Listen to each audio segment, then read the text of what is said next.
और cruise drugs case में फंसे आर्यन खान की जमानत अर्जी पर बॉम्बे हाई कोर्ट में इस वक्त सुनवाई जारी है। मुकुल रोहतगी ने आर्यन केस में अपनी दलील पेश कर दी है। कुछ ही देर में आर्यन खान की जमानत पर फैसला सामने आ जाएगा। आर्यन खान पिछले 19 दिनों से मुंबई की ऑथर रोड जेल में बंद है। सेशन कोर्ट से जमानत नहीं मिलने के बाद आर्यन खान के वकील ने बॉम्बे हाई कोर्ट का रुख किया था और जमानत अर्जी दाखिल की थी। उसी अर्जी पर कोर्ट में ये सुनवाई जारी है। आर्यन की तरफ से, उनके वकील की तरफ से दलील दे दी गई है कि आर्यन पर कोई केस बनता ही नहीं है, उनके पास से ड्रग्स बरामद नहीं किया गया। आर्यन खान की जिस तरह से गिरफ्तारी की गई है वो गलत है, ये दलील यहाँ पर दी गई है। विवेक हमारे साथ, हमारे सहयोगी लगातार बने हुए हैं। विवेक की आर्यन खान को लेकर जो दलीलें यहाँ पर मुकुल रोहतगी के जरिए दी गई हैं, उन दलीलों को आपसे समझना चाहेंगे, जानना चाहेंगे। सभी ने देखिए, मुकुल रोहतगी जो आर्यन खान को रिप्रेजेंट कर रहे हैं, उनका साफ तौर पर कहना है कि आर्यन खान की तरफ से आर्यन खान के पास से कोई भी ड्रग्स नहीं मिली हैं। और जब नारकोटिक कंट्रोल ब्यूरो ने वहां पर रेड की थी तो आर्यन खान अपने दोस्तों के साथ पहुंचे हुए थे, लेकिन आर्यन खान ने कभी उस क्रूज में कोई बुकिंग नहीं कराई थी, उनके पास बोर्डिंग नहीं था, बगैर गेस्ट उनको वहाँ पर बुलाया गया है। लेकिन जिस बात को लेकर नारकोटिक कंट्रोल ब्यूरो काफ़ी ज़्यादा कॉन्फिडेंट है, व्हाट्सएप चैट, उसको लेकर मुकुल रोहतगी ने कोर्ट में साफ तौर पर कहा है कि जो WhatsApp chat narcotic control bureau बातें कर रहा है और दिखा रहा है, वो व्हाट्सएप चैट क्रूज ड्रग्स मामले से रिलेटेड नहीं है। क्रूज ड्रग्स मामले में कोई भी व्हाट्सएप चैट में आर्यन खान किसी दूसरे लोगों से ड्रग्स की बातचीत नहीं कर रहे हैं। ये जो WhatsApp chat narcotic control bureau की जो बात कर रहे हैं वो 2018-2019 की है। यानी कि मुकुल रोहतगी ने काफ़ी इंपॉर्टेंट पॉइंट कोर्ट में रखा है कि क्रूज ड्रग्स मामले में जिस केस में आर्यन खान को गिरफ्तार किया गया है, उस केस की व्हाट्सएप चैट एनसीबी के पास है ही नहीं। एनसीबी के पास 2 साल 3 साल पुरानी व्हाट्सएप चैट है। तो उसके आधार पर आप आर्यन खान को कैसे बता सकते हैं कि एक बड़ा कॉन्स्पिरेटर है, कोई इंटरनेशनल सिंडिकेट इसके पीछे चल रहा है और पैसों की लेन देन की हो रही है। तो उसको लेकर मुकुल रोहतगी ने एक इंपॉर्टेंट पॉइंट रखा है कोर्ट के सामने कि जो व्हाट्सएप चैट बार बार एक इंपॉर्टेंट पॉइंट, एक इंपॉर्टेंट मुद्दा था नारकोटिक कंट्रोल ब्यूरो के पास कि व्हाट्सएप चैट में ड्रग्स को लेकर लेने देने की बातचीत हो रही है। मुकुल रोहतगी ने साफ कर दिया है कि वो व्हाट्सएप चैट क्रूज ड्रग्स मामले से जुड़ी हुई नहीं है। इसलिए आर्यन खान को बिल्कुल यहाँ पर रिहा कर देना चाहिए, क्योंकि उनके पास से जांच के दौरान जब ये छापेमारी हुई थी तो आर्यन खान के पास से ना ही कोई ड्रग्स मिली है, ना ही कोई ड्रग्स के सेवन में थे। यानी कि दोनों तरफ से उनको क्लीन थे वो। इसलिए आर्यन खान को सिर्फ और सिर्फ, जो मैंने आपको बताया था, एनडीपीएस एक्ट 29 कॉन्स्पिरेसी के तहत उन्हें अरेस्ट किया गया है। और मुकुल रोहतगी ने यह भी साफ कर दिया है कि सेक्शन 29 जो लगाए गए हैं आर्यन खान पर, वो पुलिस ने जबरन लगाए हैं और ये सेक्शन बिल्कुल गलत तरीके से लगाए गए हैं ताकि उनके क्लाइंट को फंसाया जा सके। इस पर अब नारकोटिक कंट्रोल ब्यूरो के अधिकारियों का साफ तौर पर उन्होंने अपना पक्ष रखा है। उन्होंने कहा है कि कोर्ट में ये काफ़ी हाई प्रोफाइल मामला है, इंटरनेशनल सिंडिकेट से जुड़ा हुआ है। अगर आरोपी को बेल दे दी जाती है तो वो बाहर आकर सबूतों के साथ छेड़छाड़ कर सकते हैं और गवाहों को हॉस्टाइल करने की कोशिश कर सकते हैं, क्योंकि पूरा मामला अभी अंडर इन्वेस्टिगेशन है। इन्वेस्टिगेशन अभी भी चल रही है, जगह जगह छापेमारी अभी भी चल रही है। इसलिए एक तरफ जहां नारकोटिक कंट्रोल ब्यूरो अपनी पूरी कोशिश कर रहा है कि आर्यन खान की जो बेल है वो रद्द हो, तो दूसरी तरफ मुकुल रोहतगी ने काफ़ी इंपॉर्टेंट पॉइंट कोर्ट में रखे हैं। अब सबकी नज़रें कोर्ट पे होंगी कि इस पूरे मामले में कोर्ट क्या अपना फैसला लेता है। सबीना, क्या कुछ आपको लगता है, क्योंकि लगातार आप इस पूरे मामले को कवर कर रहे हैं, देख रहे हैं कि किस तरह से पहले भी जमानत की अर्जी खारिज की जा चुकी है, लेकिन इस बार दिग्गज जो वरिष्ठ वकील हैं मुकुल रोहतगी, वो अपनी तमाम दलीलों के साथ यहाँ पर जमानत करवाने के लिए उतरे हुए हैं। आर्यन खान की उनकी पैरवी यहाँ पर कर रहे हैं। ऐसे में जो दलीलें उनकी तरफ से दी गई हैं वो वाकई कितना वैलिड यहाँ पर लगती है, क्योंकि पहले भी एनसीबी कह चुकी है कि जो गिरफ्तारियां यहाँ पर हुई है वो हवाई तौर पर नहीं बल्कि पूरे पुख्ता सबूतों के साथ में हुई है। क्या आपको लगता है दोनों तरफ से जिस तरह से तथ्य यहाँ पर सामने रखे जाएंगे, आज क्या जमानत हो सकती है? कुछ ऐसी संभावना नजर आती है आपको? देखिए सबीना, इसमें अगर टेक्निकली की बात करें, देखिए अभी तकरीबन 5 बजे का समय हो चुका है। अगर बॉम्बे हाई कोर्ट आर्यन खान को जमानत देता भी है तो वो जमानत के जो कागजात होते हैं, जो जमानत का ऑर्डर कॉपी होता है, उसे जेल के जो जमानत पेटी होती है वहाँ पर डालना होता है, लेकिन उसका समय सीमा सिर्फ और सिर्फ 5 बजे तक की होती है।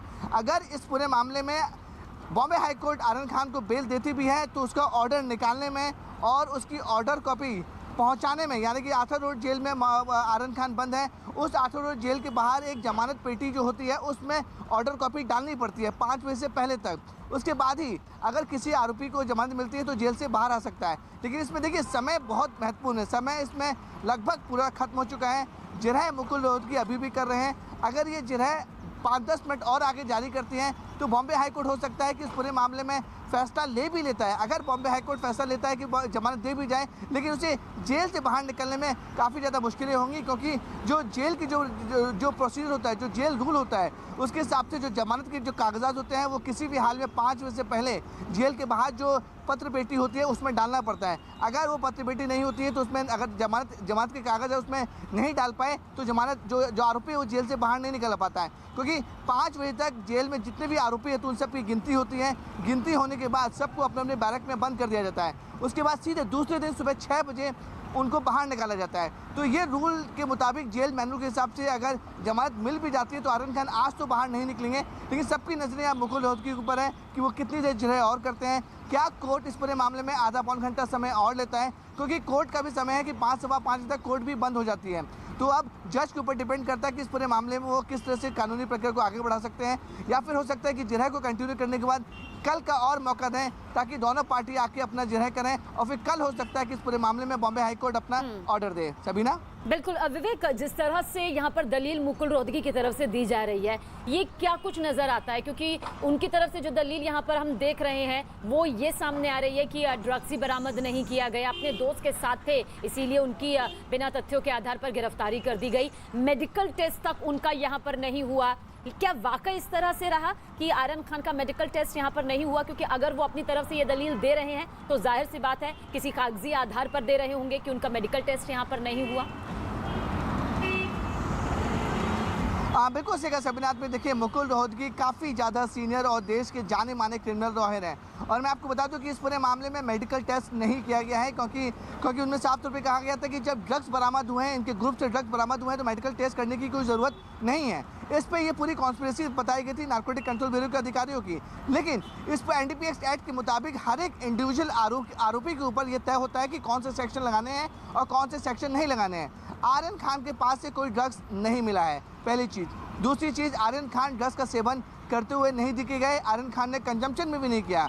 ये दो इंपॉर्टेंट चीज़ें हैं जिसको लेकर मुकुल रोहतगी अपना पक्ष और अपनी लड़ाई लड़ रहे हैं। सिर्फ अरबाज खान, जो अरबाज मर्चेंट है, उसके पास से 6 ग्राम चरस मिला है, 6 ग्राम ड्रग्स मिले हैं, उसको लेकर आर्यन खान को गिरफ्तार किया गया है। और जो मैं बार बार बोला, व्हाट्सएप चैट उन्हें जो 2018-2019 की जो पुरानी व्हाट्सएप चैट मिली है, उसके आधार पर नारकोटिक कंट्रोल ब्यूरो दावा कर रही है कि बड़ा सिंडिकेट है, बड़ा पैसे का लेन देन हुआ है, इंटरनेशनल लिंक जुड़े हुए हैं। इसलिए पूरे मामले की बात नारकोटिक कंट्रोल ब्यूरो ने MEI यानी कि मिनिस्टर ऑफ एक्सटर्नल अफेयर्स से भी मांग की कि इस पूरे मामले की जांच की जाए, क्योंकि इंटरनेशनल लेवल लिंक सामने आ रहा है। लेकिन मुकुल रोहतगी ने लीगली पॉइंट सामने रखे हैं और जो तथ्य है वो कोर्ट के सामने रखे हैं। उसमें सबसे इंपॉर्टेंट बात कही गई है कि आर्यन खान को कंजम्पशन और पोजेशन दोनों में गिरफ्तार नहीं किया गया है। आर्यन खान को सेक्शन एनडीपीएस एक्ट 29 यानी कि कॉन्स्पिरेसी के तहत गिरफ्तार किया गया है। और जिस चैट की बात नारकोटिक कंट्रोल ब्यूरो बार बार लोअर कोर्ट में भी करते रहे और हायर कोर्ट में भी कर रहे हैं कि व्हाट्सएप चैट बहुत बड़ा है, इंपॉर्टेंट है और इसमें आर्यन खान दिख रहा है, उसको लेकर मुकुल रोहतगी ने काफ़ी इंपॉर्टेंट पॉइंट कोर्ट में रखे हैं